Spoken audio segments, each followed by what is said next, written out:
Bueno, esto se edita, así que podemos empezar de cualquier manera, no hay problemas.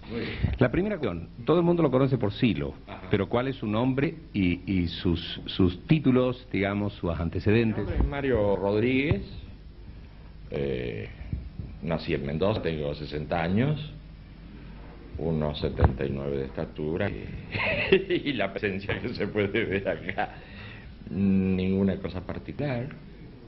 ¿Profesión? Fui educado en un colegio católico y luego me dediqué a los trabajos comunes. Eso me ligó, esos trabajos me ligaron a Tucumán precisamente en su momento. Yo venía acá en Mión a comprar alcohol a los ingenios.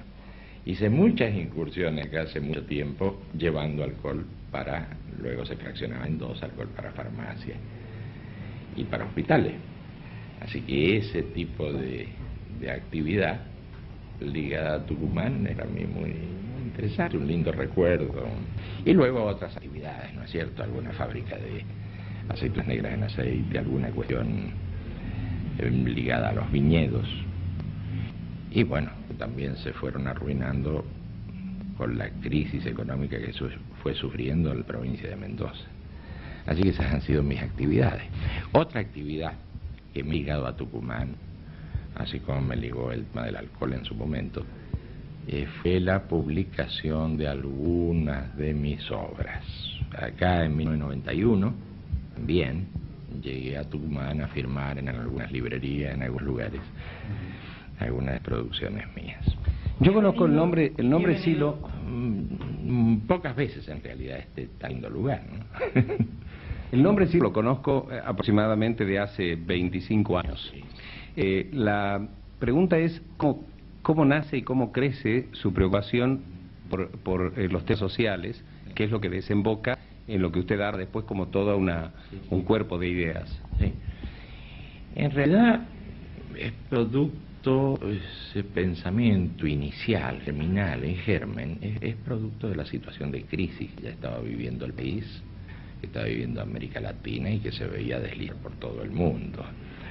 Se comienza como pequeños grupos de estudio en Mendoza, grupos de estudio en ciencias políticas, donde hay también la participación de algunos psicólogos, de algunos sociólogos de la época, y ahí empieza la investigación del fenómeno de crisis, como le llamábamos.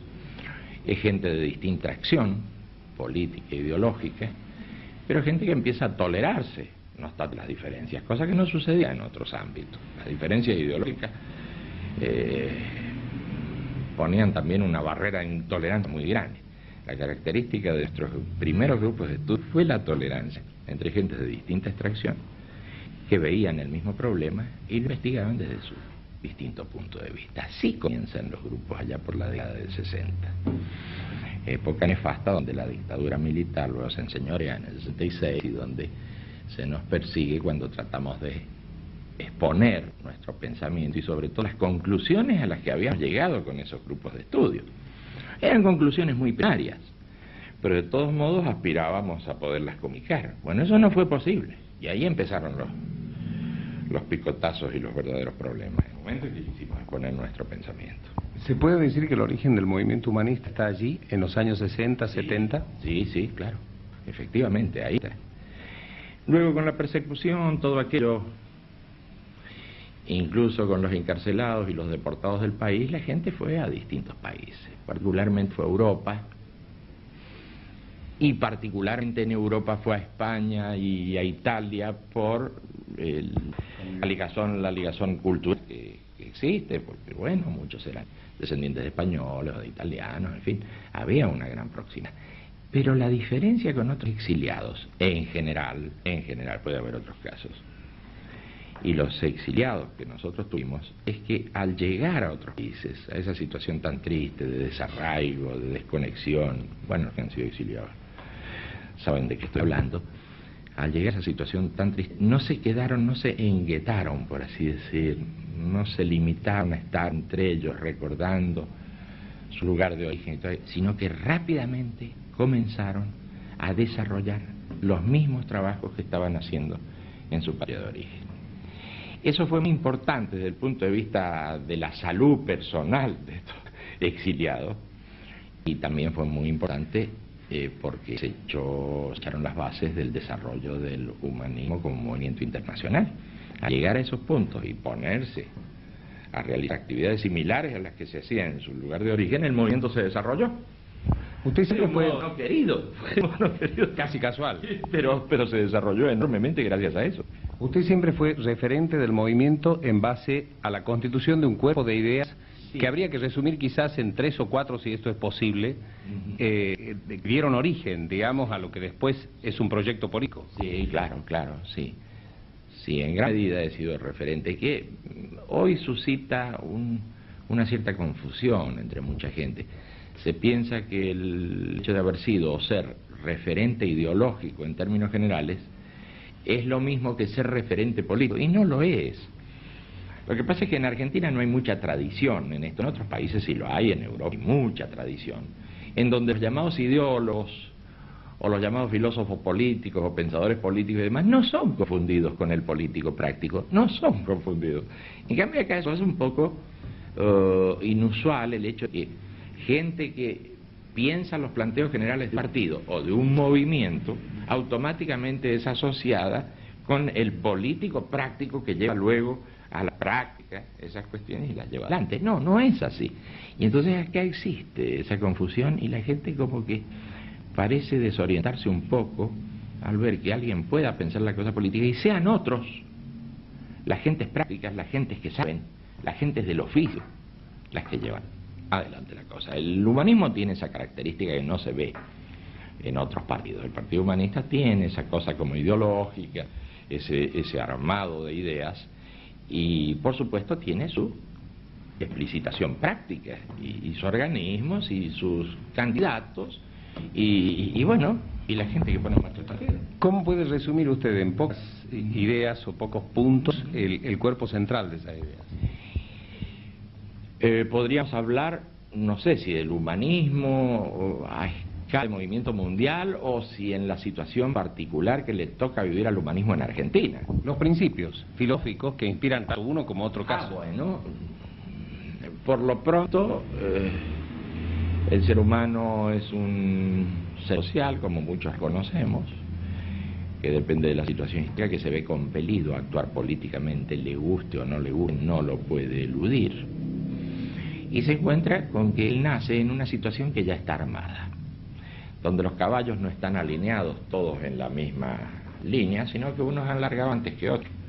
Y hay una gran disparidad, una cosa despareja en la situación de los seres humanos. Unos nacen en situaciones muy humildes, otros en situaciones muy opulentas, otros nacen en un medio donde ya tienen en manos los medios de producción, otros no tienen nada. Entonces esta situación despareja social debe ser modificada.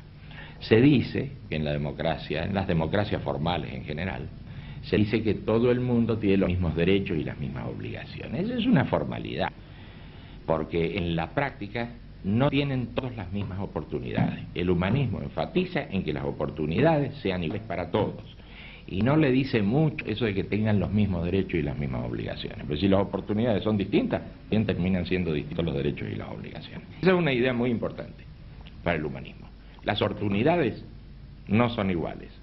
La organización social es opresiva, debe ser modificada y crear condiciones para que todo el mundo tenga las mismas oportunidades. El capitalismo es una de las tantas formas históricas, no es una cosa natural como pudiera ser una piedra, una montaña, un río, el mar. Es un fenómeno histórico que está en proceso de transformación, que en este momento ha llegado a la cumbre de sus realizaciones y está francamente entrando en un proceso de decadencia y de desintegración. Otro punto muy importante en las ideas del humanismo es la diversidad de las etnias, de las culturas, de las formas de vida. Y en la situación que se está viviendo, este capitalismo decadente lo que está tratando es de homogeneizar todo sin que existan diferencias entre los pueblos, entre las personas, entre las concepciones y demás, sin que existan diferencias y se refieran todos a un centro imperial. Es decir, que este proceso de globalización, que nosotros veíamos desde hace mucho avanzar, es un proceso mundial que no se debe al capitalismo, sin embargo ha sido y está siendo manejado por el capitalismo para que la globalización tenga un punto de referencia que coincide con el imperialismo. Nosotros decimos que en la medida en que se siga concentrando ese poder, que en definitiva es la concentración de la banca, es la concentración del capital financiero internacional, es la concentración del poder político y militar en pocas manos y demás, en la medida en que suceda eso, se va a tratar de esterilizar al resto de las poblaciones y a eso se le va a llamar globalización como si fuera un gran beneficio para la humanidad. Esta globalización está tomando un signo que es totalmente destructivo. Y vamos a la crisis mundial. Se está viendo ya la crisis mundial en el bailoteo de las bolsas, en el desequilibrio financiero, y va a ir pegando en todos los países, va a pegar lógicamente en el país nuestro. En los años 60 y más adelante en los 70, el momento en que nace todo este movimiento, sin duda había una dicotomía que, falsa o verdadera, era la que los intelectuales discutían, que era capitalismo o socialismo. Así Es decir, estaba ligado directamente a quién tenía medios de producción. Así es. Si eran propiedad de privados o eran propiedad del Estado. Así es. En las bases, digamos, que yo he tenido oportunidad de leer del humanismo, en realidad no se cuestiona el capitalismo, básicamente, ni tampoco se socializa los medios de producción, sino que hay un planteo, no sé si llamarlo en el medio, de una especie de humanización del capital. Así es. Eso es exacto. Y ese es el planteo del humanismo. Y eso es lo que siempre trajo problemas al humanismo con referencia a esa dicotomía que estaba establecida. El juego era discutir esos temas y el humanismo sale, aunque no, sale con la propiedad del trabajador, por ejemplo. Si la empresa está por cerrar, si la empresa tiene dificultades, favorezcamos con créditos adecuados, siempre y cuando esos créditos favorezcan a la vez la tenencia de acciones del trabajador en la empresa. Entonces la empresa no cerrará, el trabajador se irá siendo dueño de la empresa y todos contentos. Bueno, eso no se hace. Nosotros propiciamos la propiedad del trabajador en la empresa y tratamos de favorecerla. Lógicamente eso requiere de un gran esfuerzo, de comprensión, de talento, de espíritu y de no dependencia del sistema político en general. Pero si se favorece la propiedad del trabajador, se favorece al país, se favorece al individuo, se favorece a la colectividad y demás. Ese es nuestro planteo. Lo que sí el humanismo discute siempre, y lo pone sobre el tapete, es el tema de los monopolios. Se trate de monopolio estatal o se trate de monopolios privados, para el caso es monopolio. Y acá hay que hacer saltar los monopolios. No se vaya a creer que por el hecho de haber privatizado algo que estaba en manos de Estado, por el hecho de haberlo privatizado, ha desaparecido eso como monopolio. No, ha pasado a un paraestado, que para el caso es fuerza monopolizadora igual que la del Estado. Acá lo que se necesita es la diversidad y el juego de fuerzas en todos los campos, también en el mercado. Supongamos el caso de la educación. El humanismo dice educación gratuita, universal, pareja para todos desde los primeros años de la infancia hasta la universidad. Educación gratuita, laica, abierta a todo el mundo. ¿Qué va a pasar con la universidad privada, por ejemplo? Que los que quieran la universidad privada hagan su universidad privada, vayan a la universidad privada, pero el Estado no puede deshacerse de las universidades y no puede deshacerse de poner la educación y la cultura al servicio del pueblo.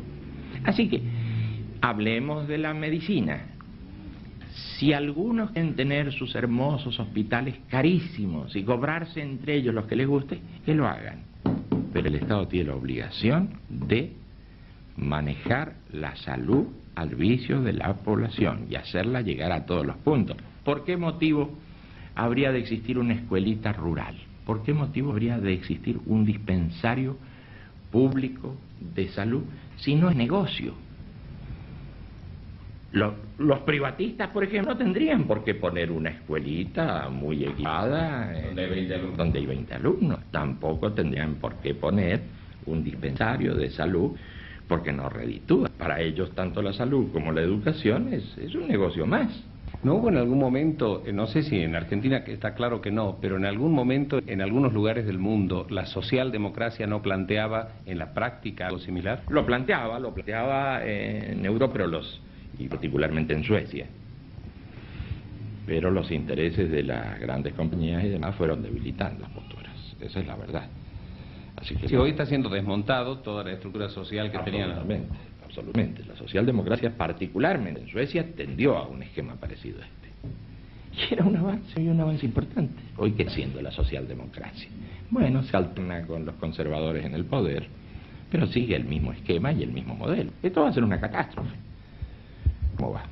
¿Cuál es la propuesta? Bueno, yo conozco la propuesta política, me he tomado el trabajo de leerlo al librito completo y los 20 puntos en los cuales se centra la cuestión. Hay puntos netamente económicos que, bueno, no merece la pena, porque además necesita una explicación bastante profunda. Pero hay algunos puntos que apuntan casi a compartir ciertos principios con lo que se conoció como el marxismo, digamos, de escuela. Es decir, no el marxismo real de la Unión Soviética, sino...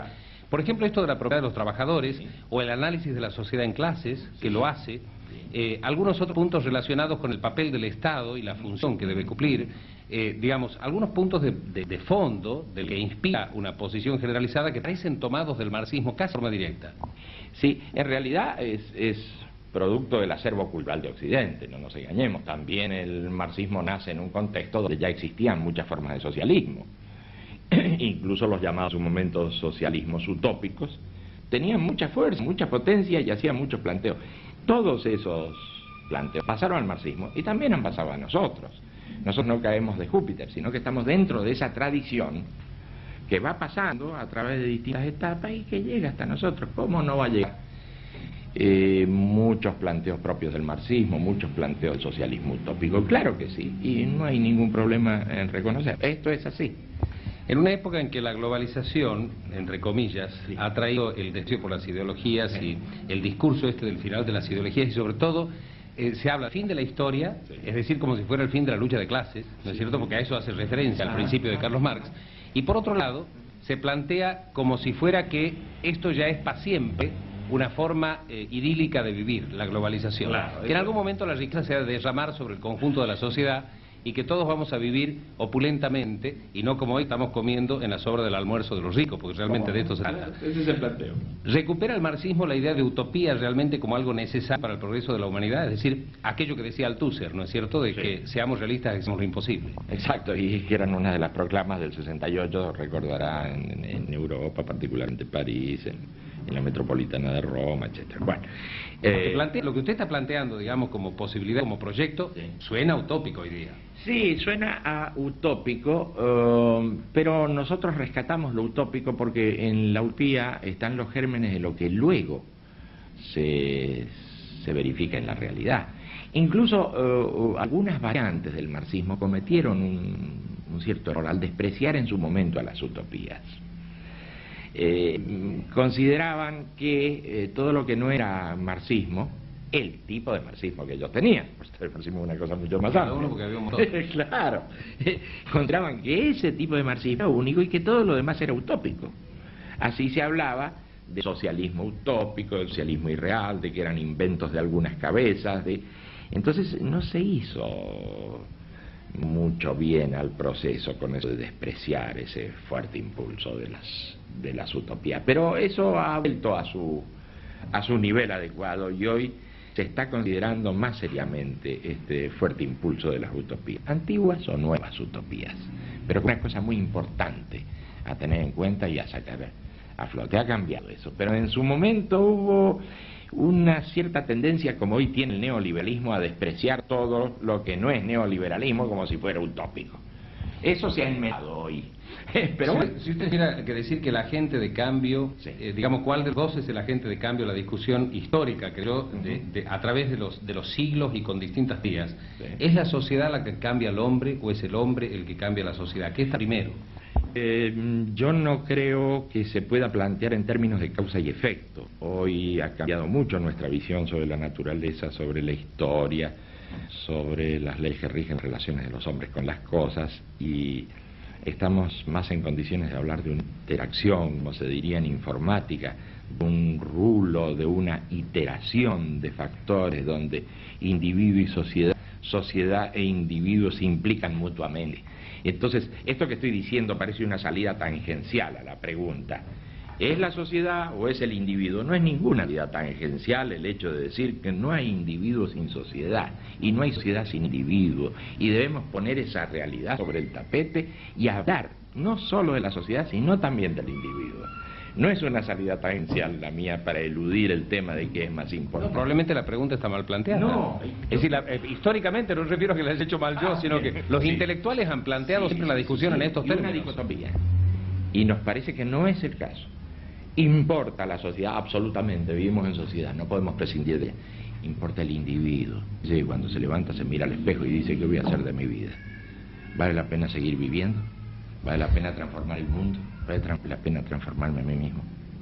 En el medio de la discusión de los intelectuales a través de los últimos 30 o 40 años de historia, hay una, vamos a llamarle una tercera posición, asumida fundamentalmente por varias religiones, pero en nuestro caso de Occidente por la Iglesia cristiana, católica, que a través del análisis de que el hombre es un ángel de naturaleza caída, estima que la redención del hombre, ¿no es cierto?, es más importante o es primero, desde el planteo religioso, que la redención social.